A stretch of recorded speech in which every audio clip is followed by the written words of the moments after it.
Election commission نے بلدیاتی انتخابات ملتوی کرنے کا سندھ حکومت کا فیصلہ مسترد کر دیا۔ الیکشن کمیشن نے سندھ حکومت کی کراچی اور حیدرآباد میں بلدیاتی انتخابات ملتوی کرنے کی درخواست مسترد کرتے ہوئے الیکشن 15 جنوری کو ہی کروانے کا فیصلہ کیا۔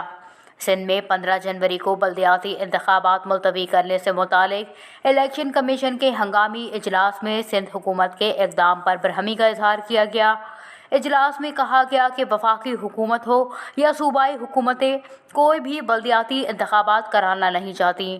اسلام آباد بلدیاتی قانون میں ترمیم کا سارا ملبہ الیکشن کمیشن پر ڈالا گیا۔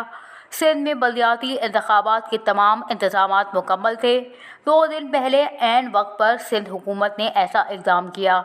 چیف الیکشن کمشنر کی سربراہی میں الیکشن کمیشن میں ہونے والے ہنگامی اجلاس میں پنجاب اسمبلی کی تحلیل کے بعد کی صورتحال پر بھی غور کیا گیا۔